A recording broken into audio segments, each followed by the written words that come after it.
Good afternoon, ladies and gentlemen, and a very warm welcome to you to the 2018 EOOS Conference here in Brussels on evolving EOOS and connecting communities for end-to-end solutions.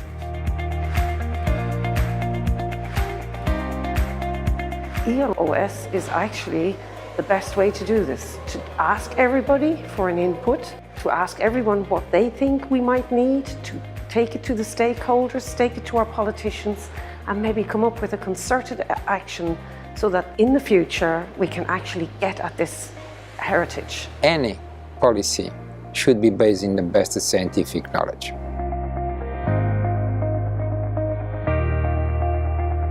The EOOS agenda is really about trying to put data together and trying to find ways of harmonizing our observations. EOOS address the gap through the general coordination and harmonization in the national, regional, and the European scale. I assume EOOS will have a very strong coordination mechanism at national level. I think that what EOOS enables us to do is to make best use of all marine observations alongside EMODNet. So EOOS really provides us with that clarity about who's doing what where in terms of marine observations, and it's against that background we can make better choices about what observations we need to make. Our community benefits from EOOS in the same way that HR Wallingford does as an individual entity.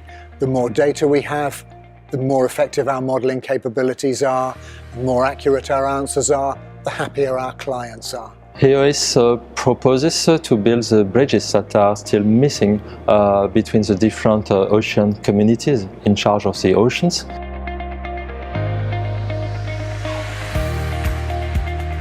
Just take, for example, the North Sea. The North Sea is, in my view, over-monitored, underprotected, more or less badly managed, depending on how you see it and which country you're talking about. And it is under an immense amount of pressure.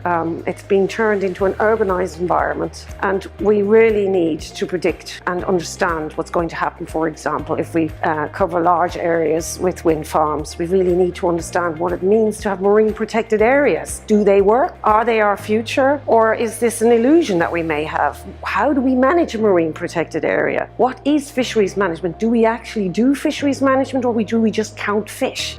Without a concerted voice and concerted action for even the North Sea, we will not be able to manage it properly. A practical example of our use of EOOS data could be calibrating numerical models with bathymetry. So we have a lot of numerical models that require a bathymetry element to them, or indeed a physical oceanography element to them.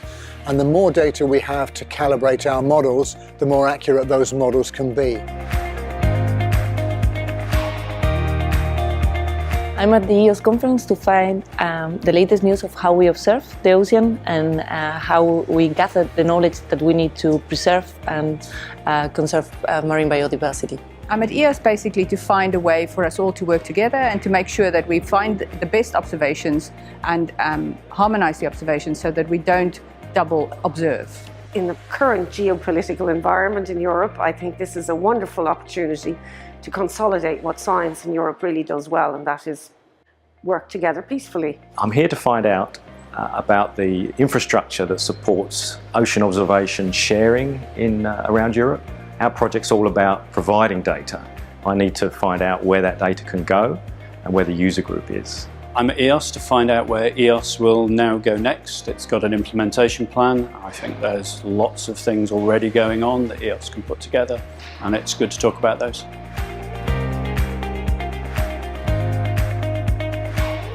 It was my call for an external dimension of European ocean observation, because we need to have information and to work on outside of European seas and also cooperate with island developing states and the outermost regions, which rely a lot on ocean and marine resources and need to compatibilize their development with the sea. And if we want to build solid, fact-based policy, if we want to harness our society for today's and tomorrow's challenges, then we need to make certain that ocean observations continue, and that we not just share data as an afterthought, but cooperate strategically.